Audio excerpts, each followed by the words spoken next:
Okay, hi guys, and welcome to the show. And today I'm doing a full review of my Omega Speedmaster Reduced, and this is the reference number 3539500, and this is a fully automatic Speedmaster, and it contains the caliber 3220 movement. So I've decided to do the watch review a little earlier than usual. I've still got this bad boy here, the Marathon Navigator, to review, which is a really cool watch. But so I'm going to do this one next week because I still haven't really had time to wear it and build up a general impression of the watch. So I think I'll get the Speedmaster review done first. So now, as you know, if you watched my video when I announced that I purchased this, this is the second version of the reduced, and there are some significant differences. If I just bring in my iPhone for a second, now forgive the cracked screen. I'm one of those people that literally will only replace the phone when it's, you know, completely disintegrated, but it still works fine. So there we go. Anyway, now this is, as you see on the right here, this is the original Man on the Moon 42, or well, not the original, but the last incarnation of it, and it's 42 millimeters in diameter. And then next to it you have the original reduced. And as you can see, if we just hold the updated version, or the second version, the first thing you'll notice is that on the indices going around the dial, the new one, the old reduced had, you know, little 5, 10, 20, 25. They've got rid of those, and the only other difference really is the addition of 2 pips on the top.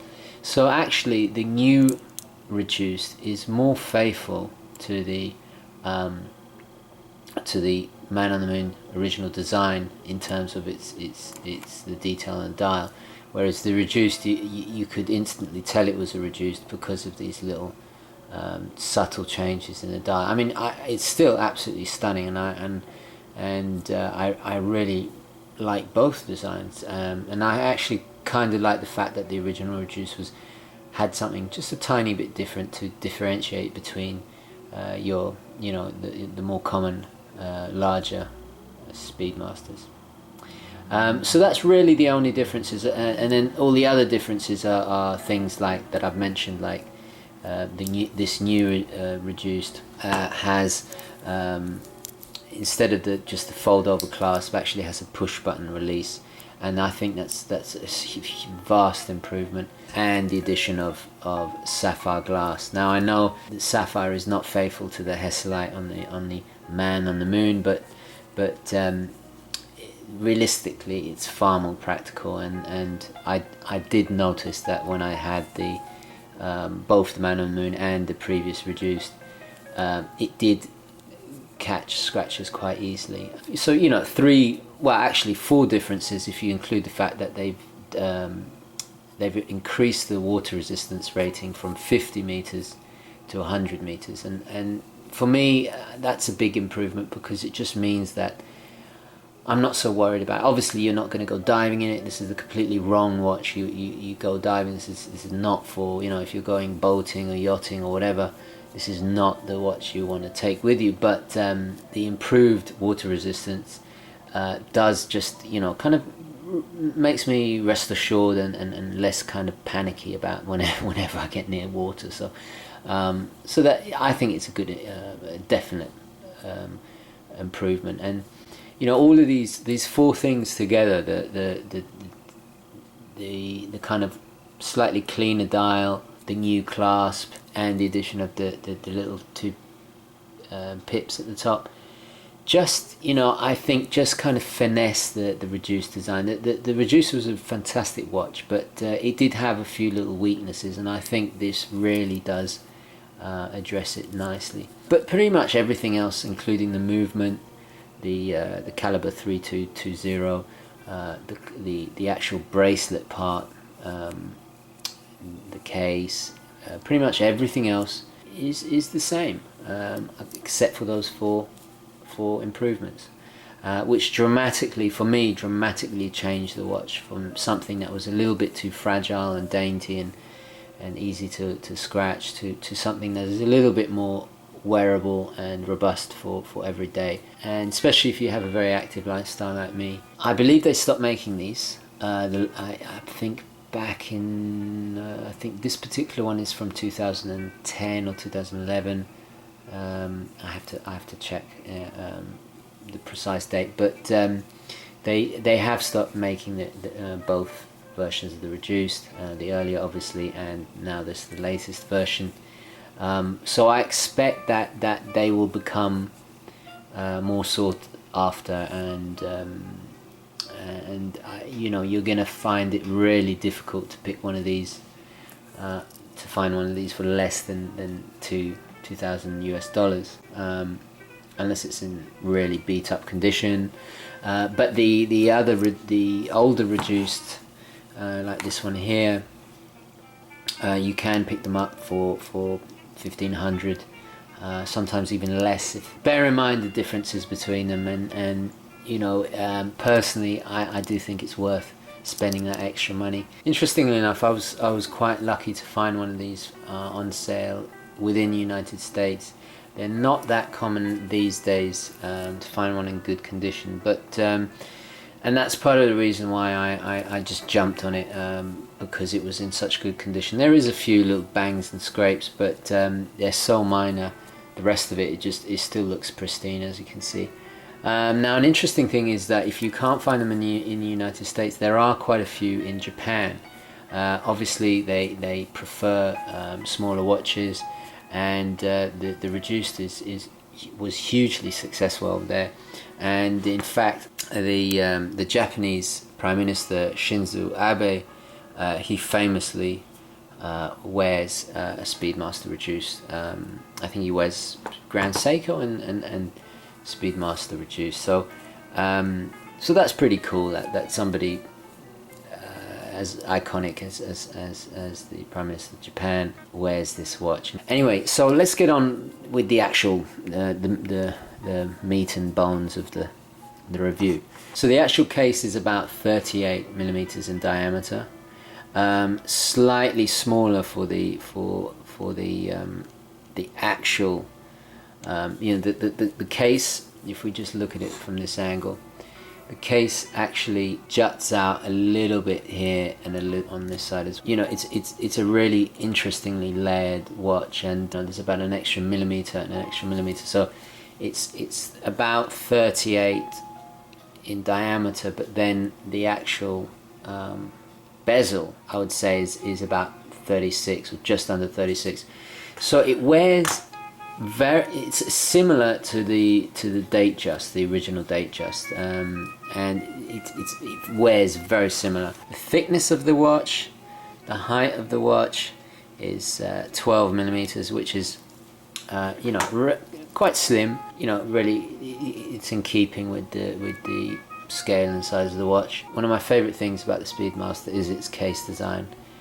There are pretty much two different case designs on the original Moonwatch. There's this version, which the Reduce does a marvelous job of being just basically exactly the same, just smaller. The main differences are in the dial, which we'll talk about in just a moment. If we look at the polishing inside this little groove here, it's very matted. It's not as brushed, and then the polishing on the outside is really brushed. You can see the direction of the brush of the polishing, and then kind of more matted on the inside. So there's even gradients of very, very subtle, and you could probably just see it here, that even the color of the steel changes, and it's something that Omega do really, really well. I absolutely adore these curved lugs that kind of remind me of 1950s cars almost. It's very, very kind of curvaceous and stylish, and it's just you know, it's almost sharp here. It's just done so well.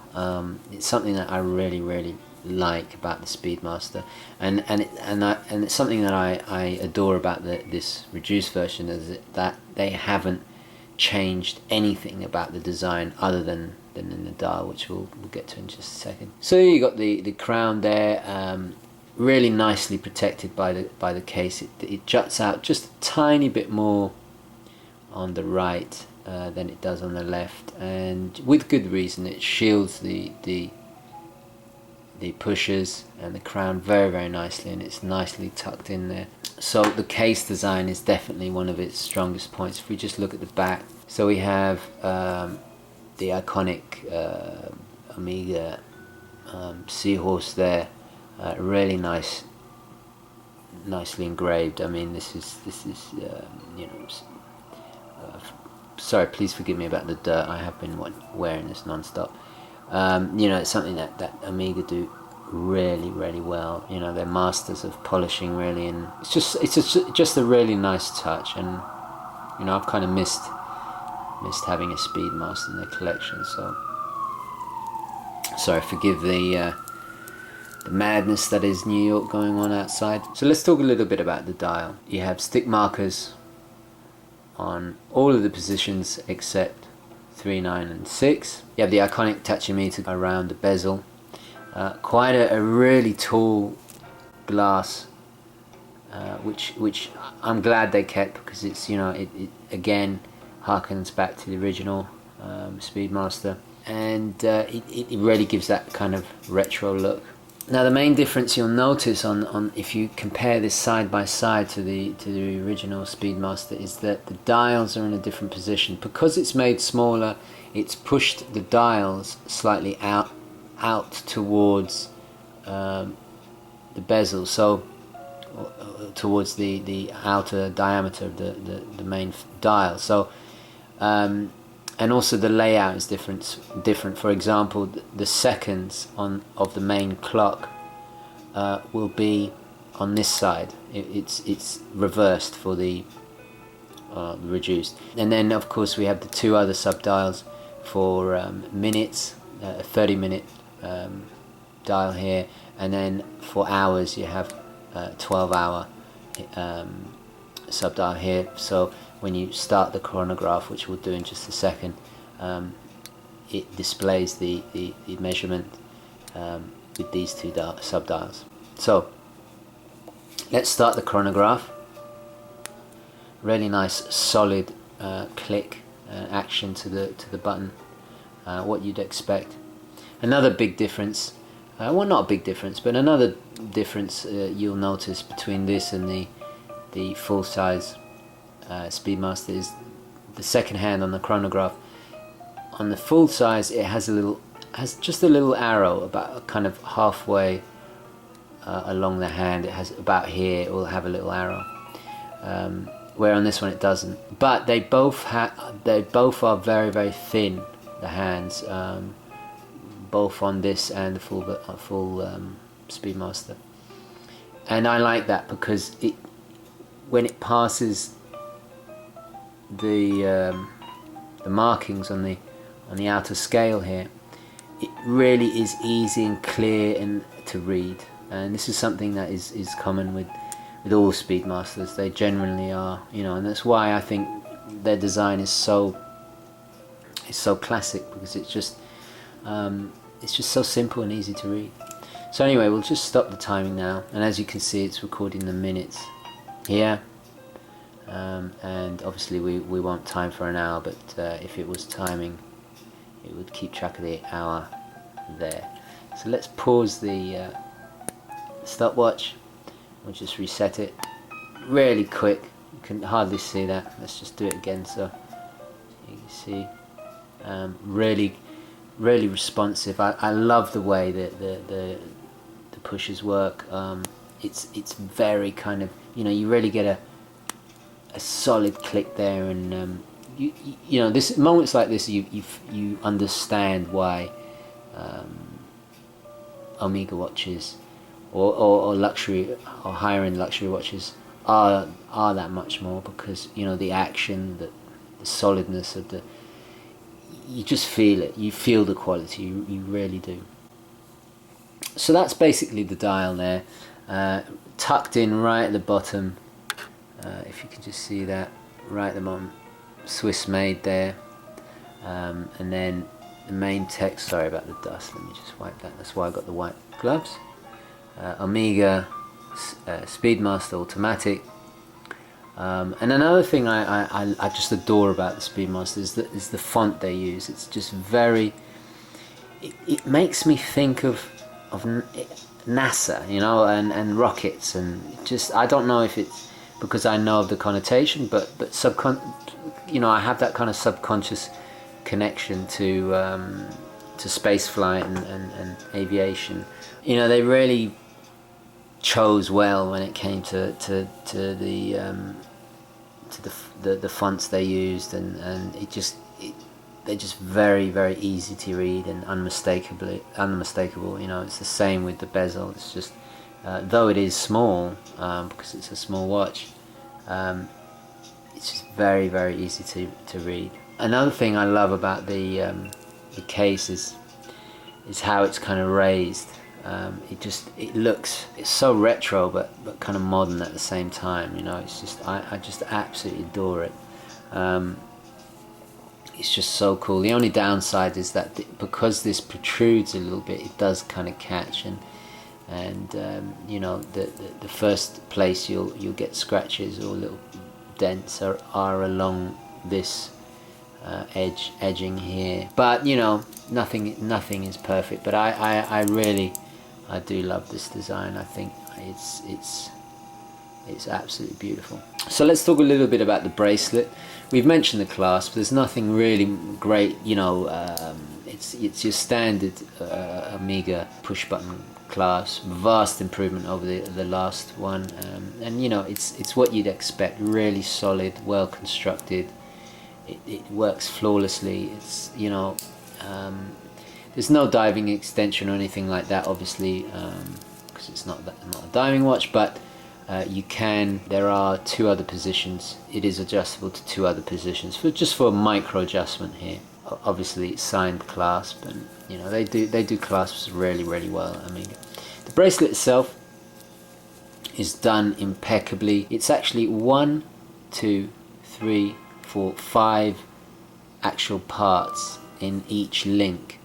So it's quite, you know, this part here is not connected to the outer part. This polished little link here is not connected to the satinized on the outside. It's actually separate parts, and it just, you can see that, you know, a lot of watches they'll just polish it up to a point, and then, you know, but because they're separate parts, you really appreciate the difference. And then of course you have solid end links. I mean, I wouldn't expect anything else. So we haven't really mentioned the movement that much. The movement is of course the 3220, which is the same for both reduced and in a lot of other automatic Speedmasters, some of the racing editions, and it's based on an ETA movement. Personally, I think it's a fantastic movement. I've never ever had any issues with any of the Speedmasters that I've experienced with this movement. It's pretty accurate. I have yet to kind of gauge to give a precise measurement, but you know, I'll do that in an update further down the line. What I can say is that it is a reliable, good, solid, robust movement, and it's got a 40-hour power reserve, which is you know, solid. There's nothing wrong with this movement whatsoever. It's a fantastic movement, and I think it does the job perfectly. It's never let me down. And the actual when you engage the chronograph, it is really accurate, especially on the chronograph, which is you know, what you'd expect, and I think they've done a great job. So what else is there to say? Well, at the moment I've got it on the bracelet, but one of the benefits of the Speedmaster is its versatility. its ability to look fantastic on all kinds of straps, on all kinds of NATO. You know, these go wonderfully on an olive green or an orange or something bright. You know, they tend to go with anything. They're just so versatile. The only downside with the reduced, obviously, is that the lug width here is 18 millimeters, and it's good that it's 18, because if it was any more, it wouldn't be in keeping with the kind of sleek the line of its design. But it is a bit annoying because I don't have, you know, that many 18 millimeter straps, and I'm gonna have to buy a whole new load of them, and you know, none of my 20 millimeter wide NATO straps you know, are compatible. So again, I'm gonna have to buy a whole new bunch. It's not, you know, it's not a massive downfall, but you know, it's a minor kind of little inconvenience. Another thing I'd like to kind of mention is that obviously the Speedmaster is not a Bauhaus design, but there is slight elements of Bauhaus in its design, because it is stripped of any kind of pretension, and it does it is purely functional, but yet, you know, when there are kind of stylistic little flares, like its case, like its domed crystal here, very hard to describe. It's just very subtle, and I think that's why it's such an iconic design. Obviously, you know, it has the connotation with, you know, with its whole history of space flight and blah blah blah, and you know, I'm not going to go into any of that because there's 1,000 videos about that, so I don't feel it's necessary. You know, I do think it's worth mentioning that you know, part of the success of many designs that have really become iconic and seem to age well is the fact that they are more subtle and more classic, and you know, more is definitely less in the case of the Speedmaster. It's just so refined. And you know, one of the things that really turned me off about getting a Speedy was that 42mm size. There are a few 40mm ones out there, but this particular one just suits me down to the ground. It kind of elevates the refinement, being a little bit smaller. It makes it kind of even harkens back to that age. In some respect, more than the current models of the Speedmaster, because let's be honest, back in the 60s and 70s and before, watches were tiny, minute. I think it even looks more refined, I dare say. I mean, obviously any Speedmaster is fantastic, but there are some of the automatics more recently that they are bigger, and they've got kind of a bit kind of out there with the design, and in many ways this is more original. This pays homage to the original design more. What I'm trying to say really is that in many ways this is more of a Speedmaster than a lot of the new ones.